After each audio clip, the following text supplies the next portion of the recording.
have you ever seen something more polarizing in terms of car design? More radical, more in your face, more totally out there, more, I'm trying desperately not to use that word, but I have to use it, more hideous and horrendous as the grille on the new BMW 7 Series?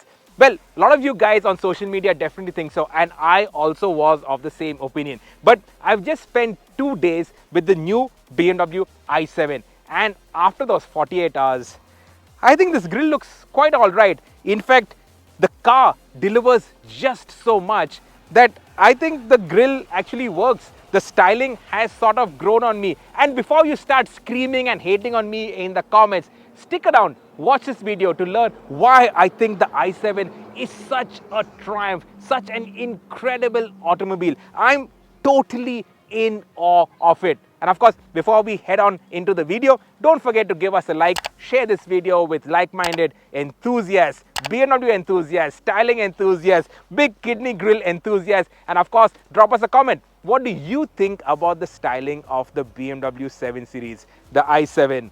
What do you think? Let us know. I think it's okay.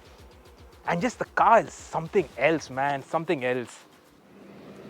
And unlike the peasants, you don't even open the door yourself. It just opens for you. And you don't even have to pull the door in. Just press a button.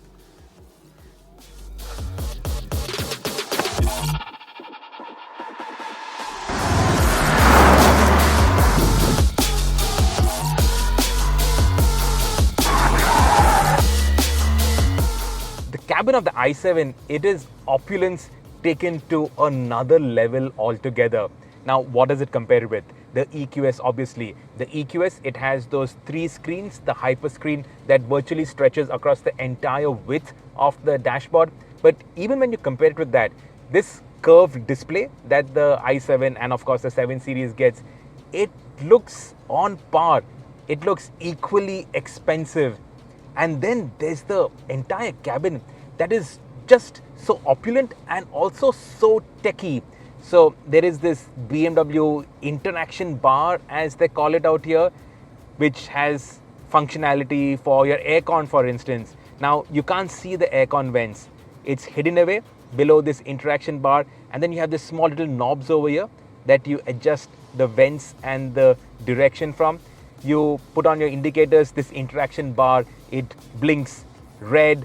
You can change the different driving modes. So unlike in traditional BMWs where we have the Sport and the Sport Plus, here you don't have all of that because the i7 is a super luxury car. So you get these modes, and in the modes you have personal, which you can adjust to what you want. You have Sport, Efficient, Expressive, Relax, Theater, Digital Art. So for instance, you click Digital Art and you have this purple sort of graphics on the infotainment and the digital cockpit. The sunroof opens, that lines on the sunroof that glows purple. You have purple mood lighting all over. This interaction bar is purple. It's just really, really cool. You go into sport mode because that's how we like to drive BMWs, and you can feel the seats hugging you. Now you have a more focused display on the cockpit, and there's red all around the dash. These cool little things, they really work wonders in amplifying the driving experience. And of course, you also have the sounds, what BMW calls iconic sounds, and these are composed by Hans Zimmer. It is a gimmick, no two ways about it, but all the sounds really do sound different. So in sport mode, it's kind of sporty. In expressive mode, it sounds a little freaky. It's like more high-pitched and a whine. And then when you drive it fast and hard, it sounds like an airplane about to take off.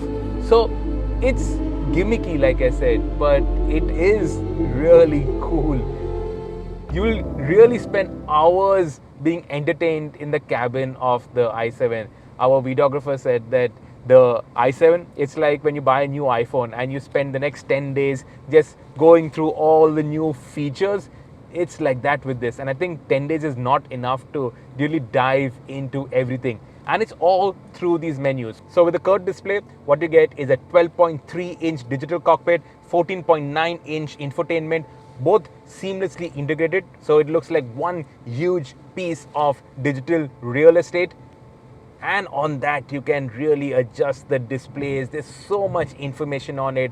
Obviously, in all these modes, expressive mode, the digital art mode, the display also changes. Then you can add stuff like a G-force meter or the tracks that are playing on your wireless CarPlay. And then you also have the assisted view, which basically uses the camera to project an image of the camera, the forward-facing camera, onto the cluster. So you can see what is ahead. It just adds to that whole safety factor.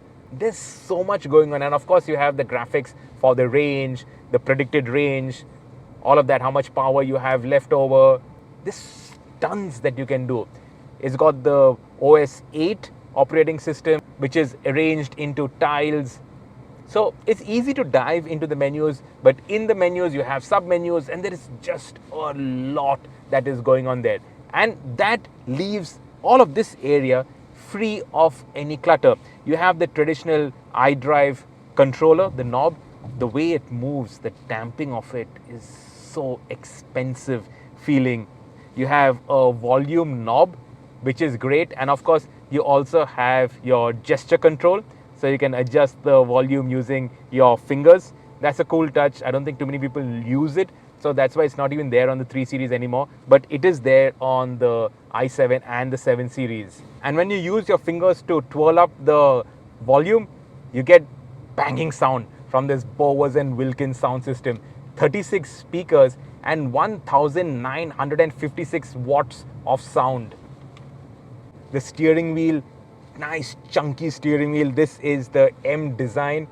And also the controllers on the steering wheel, metal feel to it, such high quality items. You have a crystal sort of controller for the seats. This slab of crystal, it runs across the dash and into the doors. All of it glows. So when something is in your blind spot, even that glows red, so warns you of it. And of course, you have the doors that open and shut automatically, so you don't have to do any of it. So many features on this. So cool. I'm telling you, this cabin, I am an absolute fan. I'm like a fanboy salivating over all of this. It's just so cool. And it's so cool that you forget about the way the car looks. That styling is just extraordinarily polarizing. Some few love it, most hate it, but after you spend more and more time in the i7, you sort of get in with the system, you get in with the program. That grille, it is just so polarizing. I don't know why BMW would make something that is just so radical, so out there, that most people find it really hard to swallow. You put a picture of an i7 on social media and the comments is filled with hate. But then the more you look at it, the more time you spend with it, the more you tend to like it. I don't know, it's strange. Maybe it's Stockholm syndrome. I don't know what it is, but 2 days with the i7 and I've sort of gotten with the program. I'm fine with that grille. I know you will shoot me for saying that, but seems okay now. But the cabin, gosh, this is too good. It's just too good, man.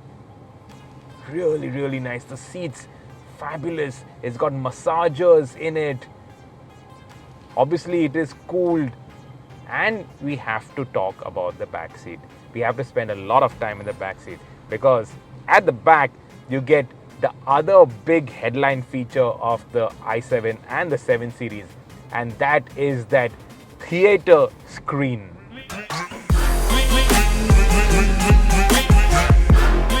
So at the rear, now you no longer have the screen on the armrest. You have the two screens that are integrated into the doors. And over there, you have the one-touch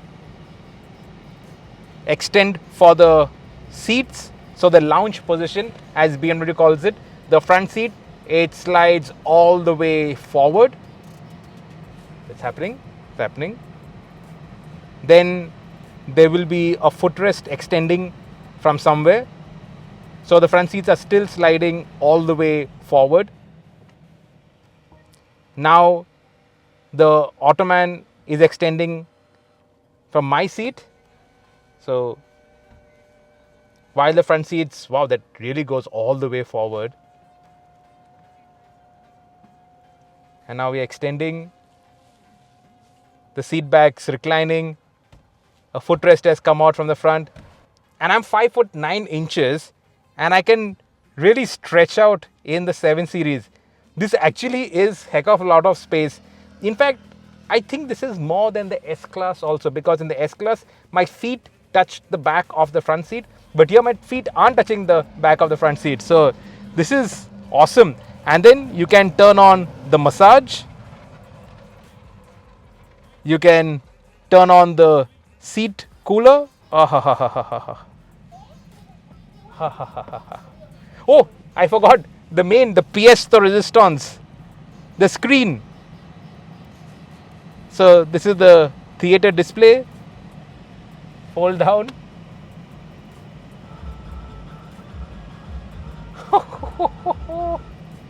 And now we'll get driving and we'll figure this thing out. BMW calls this the theater display, and it is honestly like a theater. 31.3 inches. This is an absolutely massive screen. And of course, you can have that entire theater seating setup. So you extend the sunroof, extend the blinds out here, extend the shade at the back, and you have this nice, lovely environment in which you can watch your movies. It's got Netflix built in, it's got Amazon Fire Stick built in. So you connect it with your eSIM and you are good to go. You can watch your shows while you are being transported in your 7 Series. But I have to point out, this screen is rather massive and you are sitting close to it. Plus, our Indian roads are never fully smooth, so it is moving around a bit. And after a while, this can make you a bit queasy. So you need to watch out for that. But apart from that, this is so cool. And then there is the comfort. These seats are fabulous. You can extend the seats into the lounge seating position. Of course, your driver then will not be able to see what's in his left wing mirror because the seat will fully obstruct that. But otherwise, you can get a ton of space in it. So this screen, it might give you a headache. So that's something to watch out for. Or best is, you can fold up the screen. You can slide the front seat all the way forward, recline the rear seat. There is a ton of space. I think it's got the most space in this luxury class, more than the 8, more than the S-Class. The seats are super comfy, massage, cool. The ride comfort is excellent. This is a fabulous place to be transported in. Plus, with the electric powertrain, pin drop silence, the acoustics of the car also are fabulous. You can't hear anything on the outside. You got a banging Bose and Wilkins sound system. This really is incredible. But of course, this is a BMW, and that's why we have to hop into the driver's seat once again.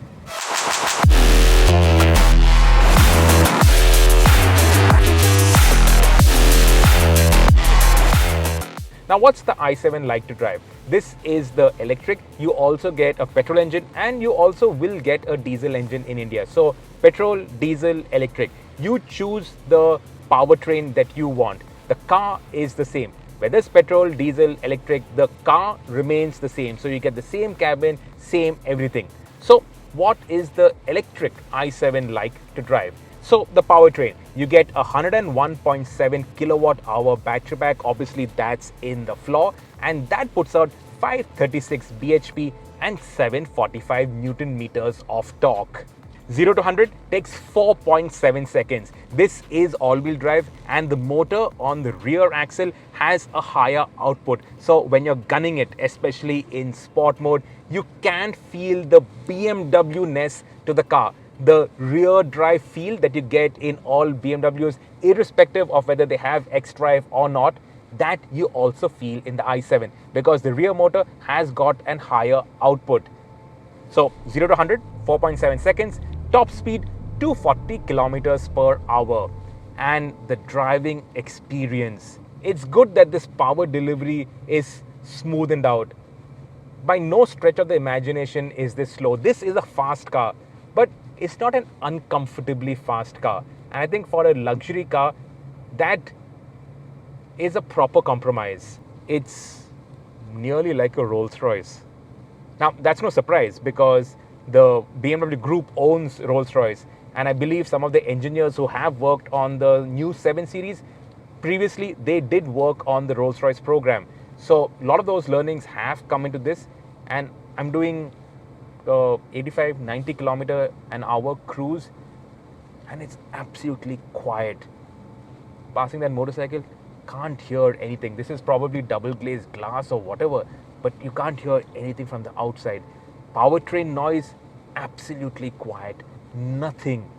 This cocoons you from the outside world like nothing else. We thought that the S-Class was the benchmark, but this is right up there with the S-Class's benchmark.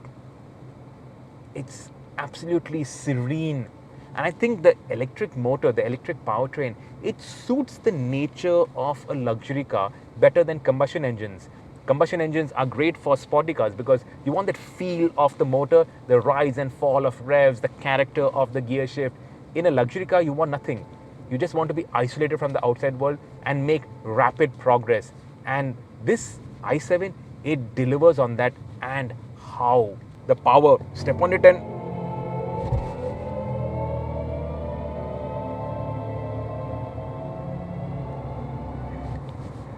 those are the Hans Zimmer sounds, which sounds freaky as hell. So we'll just put it into a more relaxed mode. Yep, so that's relaxed. So you get lesser sounds composed by Hans Zimmer. And I'm cruising at a fair clip now, and it's astonishingly easy to drive and comfortable. Earlier, 7 Series has always had a harder edge compared to an S-Class. It was a little sportier, but it didn't ride as well. Now, the i7 and by extension the 7 Series also, it rides beautifully, yet without any compromises in terms of handling. Around these fast sweepers, where you're doing nearly triple-digit speeds, now you can hear a bit of the tire scream. And on the graphic, you can see that you're pulling 1.03 Gs. 1.03 Gs. So it is cornering really hard and fast. And yet, you don't feel that much. And that's because of the sophistication of the platform, of the chassis. On the platform, you have a whole suite of active systems. So active anti-roll bars, active rear wheel steer, 2-axle air suspension, and it is so intelligent that when you're going around the corner, the outside damper is individually told what to do, so it can limit the body movements, the body roll is controlled, and yet it doesn't feel unnatural. In fact, each of the dampers can be controlled, each of the dampers can be individually adjusted, so the body always remains level, whether you're going around a curvy road or on a fast highway. The body remains planted, stable, great ride, great comfort, great handling. This continues to be a proper BMW, but it's also BMW that runs the S-Class very, very close for comfort. Range is obviously a very big talking point with electric cars. Now the i7 has a WLTP claimed range of 625 kilometers up to 625 kilometers, which in the real world will translate to around 400 kilometers. That range is not EQS beating, but it is good enough. And talking about quick charging, on a 195 kilowatt DC fast charger, if you can get your hands on one of those, it will take from 10 to 80% in 34 minutes. On a 22 kilowatt AC wall box, which is what will be supplied free with the i7 when BMW sells you one, and on an 11 kilowatt AC wall box, you will get from 0 to 100 in around 10.5 hours. Now, as with all electric cars, the i7 also is very, very fast. In fact, the turn of pace is not just V8 matching, it is V8 besting.